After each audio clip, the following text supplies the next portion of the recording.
నిత్యం మార్కెట్లో కనిపిస్తూ సంవత్సరం పొడవునా రైతుల పొలాల్లో సాగు చేయబడే కూరగాయ వంగ. అధిక విస్తీర్ణంలో సాగయ్యే వంగ పంటకు చీడపీడల బెడద ఎక్కువ. నారు నాటింది మొదలు ఏదో ఒక చీడపీడ పంటను నష్టపరుస్తూనే ఉంటుంది. ముఖ్యంగా పురుగుల్లో మొవ్వు మరియు కాయతొలుచు పురుగు ప్రధాన నష్టకారిగా ఉంది. ఈ పురుగు ఉధృతి ఎక్కువైతే నష్టం అపారంగా ఉంటుంది. కాబట్టి కొమ్మ కాయతొలుచు పురుగు నివారణకు అన్ని రకాల సమగ్ర సస్యరక్షణ చర్యలు చేపట్టాలి. ఆఖరి అస్త్రంగా మాత్రమే పురుగు మందులు వాడాలంటూ వంగలో కొమ్మ కాయతొలుచు పురుగు నివారణకు చేపట్టాల్సిన సమగ్ర సస్యరక్షణ పద్ధతులను తెలియజేస్తున్నారు ఆచార్య ఎన్జీ వ్యవసాయ విశ్వవిద్యాలయం శ్రీకాకుళం జిల్లా నైరా వ్యవసాయ కళాశాల విస్తరణ విభాగం అధిపతి డాక్టర్ డి చిన్నమనాయుడు.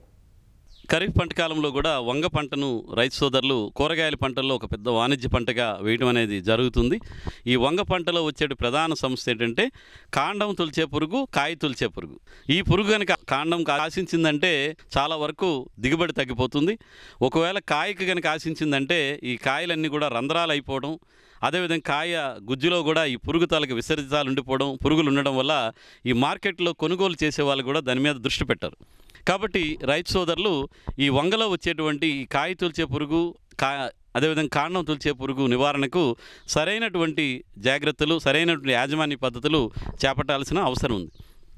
రైతులైతే చాలా వరకు ఈ పురుగు మందులు కొడుతున్నారు, కానీ ఆ పురుగు మందు కొట్టే ముందుగా తీసుకోవాల్సినటువంటి జాగ్రత్తలు తీసుకోవట్లేదు. కాబట్టి ముందు జాగ్రత్త చర్య ఏంటంటే ఏదైనా మందులు పిచికారీ చేసేటప్పుడు మనం ఎక్కడైతే ఈ పురుగు ఆశించిన కొమ్మలు వేలాడినట్టు ఉంటాయో అక్కడ ఒక రంధ్రం కూడా మీరు గమనించవచ్చు. దానికి 1 ఇంచు కిందకి ఆ చిగురు చిక్కేసి నాశనం చేయాల్సిన అవసరం ఉంటుంది. అంటే అలా కొమ్మ కనుక మనం నాశనం చేసామంటే అది పురుగుతో పాటుగానే చిక్కేసి ఉంటుంది. అదేవిధంగా కాయ దశలో కనుక చూసుకుంటే ఈ పురుగు ఆశిస్తే ఇది కూడా ఈ గొంగల పురుగు ఈ కాయను తొలుచుకుంటూ లోపలికి దూరుతుంది. లోపల తన జీవిత చక్రాన్ని కంప్లీట్ చేసుకోవడం కానీ లేదంటే విసర్జితం వదిలేయడం వల్ల రంధ్రాలు ఎక్కువగా పడి కాయ కూడా క్వాలిటీ నాశనం అయిపోతుంది. ఎక్కడైనా రంధ్రాలు పడినటువంటి కాయలు కనుక గమనిస్తే అలాంటి కాయలన్నింటిని కూడా ఏరేసి నాశనం చేయాలి. అదే పొలంలో అడుగున్నర లోతు గొయ్యి తీసేసి ఈ ఆశించిన కొమ్మలు కాయలు ఏవైతే ఉన్నాయో అందులో కప్పి పెట్టేయాలి. లేదంటే రోడ్ల మీద వేసేసి వెహికల్స్ తిరుగుతున్న రోడ్ల మీద కానీ లేదా కాలుతో తొక్కేసి అవన్నీ కూడా నాశనం చేయాలి. ఇలా కాయలు ఏరిన తర్వాత లేదంటే కొమ్మలు ఏరిన తర్వాత మాత్రమే మీరు రసాయన మందులు పిచికారీ చేసుకుంటే చాలా వరకు నివారణ అనేది జరుగుతుంది. దీంట్లో భాగంగానే ఈ పురుగు ఉధృతి పెరగకుండా ముందుగానే నాటిన 15 నుంచి 20 రోజుల సమయంలోనే వేప కషాయం అయితే 50 మిల్లీలీటర్లు 1 లీటర్ నీటికి చెప్పని పిచికారీ చేయాలి. లేదంటే వేప నూనె అయితే కనుక 1500 ppm వేప నూనె 5 మిల్లీలీటర్లు 1 లీటర్ నీటికి కలుపుకొని ప్రతి 15 రోజులకు ఒకసారి కనుక నాటిన తర్వాత పిచికారీ చేస్తే చాలా వరకు పురుగు ఉధృతి తగ్గిపోతుంది. ఒకవేళ కొమ్మల మీద కానీ కాయల్లో కానీ ఈ కొమ్మ తొలిచే పురుగు ఆశించిన కనిపిస్తే ఆ చిగురు కొమ్మల్ని ఏరేసి కాయల్ని ఏరేసి ముందు నాశనం చేయాలి, తర్వాత పిచికారీ చేసుకోవాలి. దీనికోసం ఏంటంటే మనకి ఈ స్పైనోసాడ్ అనేటువంటి మందు అయితే కనుక 0.3 ml 1 లీటర్ నీటికి చొప్పున కలిపి పిచికారీ చేసుకోవచ్చు.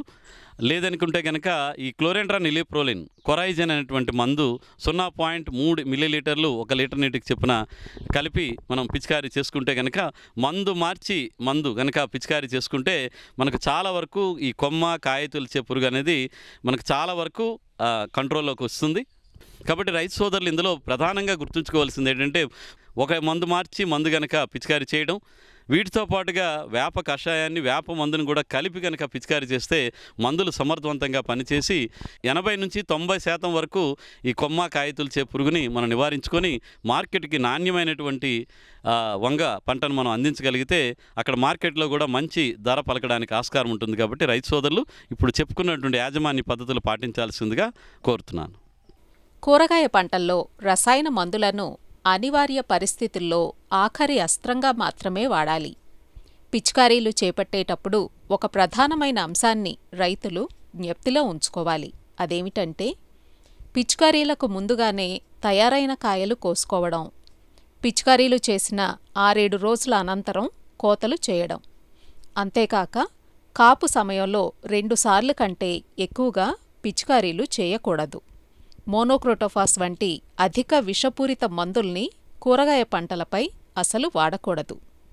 సురక్షితమైన వేప మందులు, ఇతర కషాయాలను నిరోధక చర్యలుగా చేపడితే చీడపీడలను అదుపులో ఉంచడం సాధ్యపడుతుంది. ఇలాంటి జాగ్రత్తల వల్ల పురుగుమందుల అవశేష ప్రభావం కాయలపై పడకుండా ఉంటుంది.